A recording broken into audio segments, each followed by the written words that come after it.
नमस्कार। Cinema hall में आपका स्वागत है। आज वेब सीरीज शो टाइम की चर्चा। शो टाइम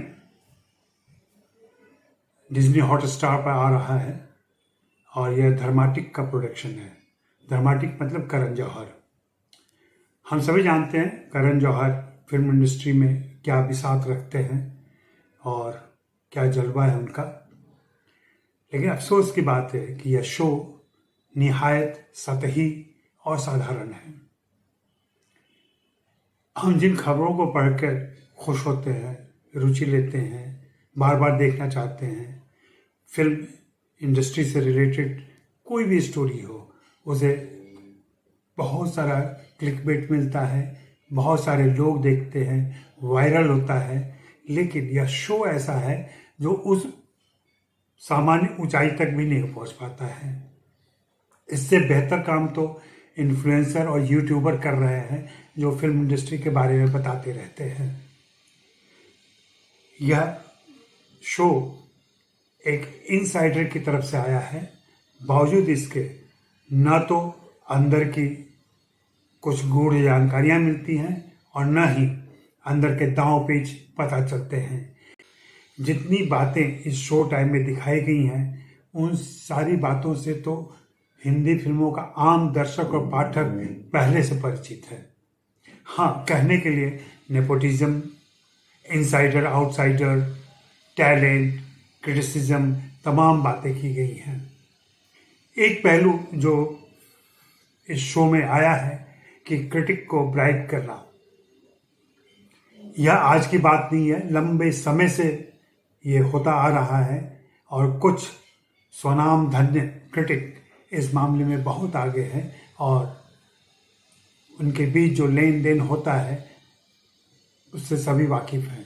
और अफसोस की बात है, और ये सच्चाई भी है, कि बड़े प्रोडक्शन हाउसेस इस मामले में इन्वॉल्व हैं, ब्राइब करने के मामले में, पत्रकारों और समीक्षकों को खिलाने पिलाने के मामले में और अपनी मर्जी के रिव्यू डलवाने में। मुझे याद है कई बार मेरे पास ऐसे फ़ोन आए हैं जब मुझसे कहा गया है कि आप रिव्यू में जो भी लिखना है लिखिए, लेकिन स्टार हमें 3 से ऊपर दीजिए। कई तरह के दबाव होते हैं। यह तो दैनिक जागरण में काम करते हुए मैंने महसूस किया कि हमारे संपादक और दूसरे अधिकारीगण कभी इस तरीके से मुझ पर हावी नहीं हुए और न उन्होंने ऐसा कोई दबाव डाला कि नहीं, रिव्यू बेहतर कीजिए या रिव्यू में पॉजिटिव रहिए।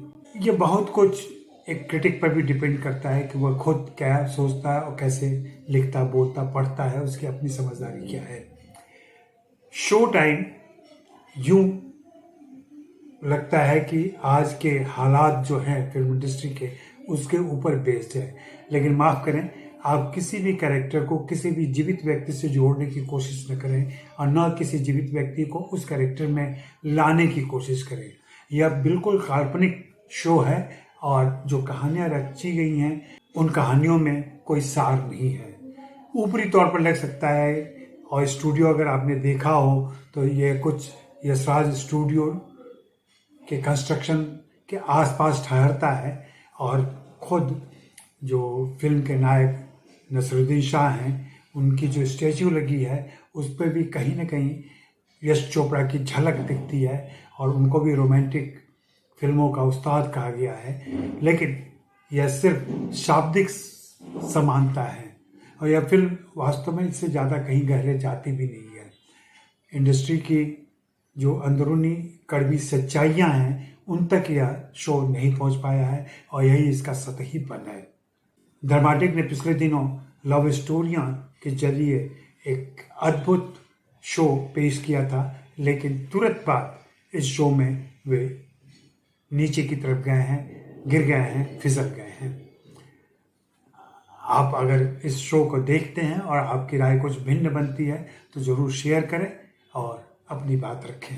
शुक्रिया, मेहरबानी, धन्यवाद।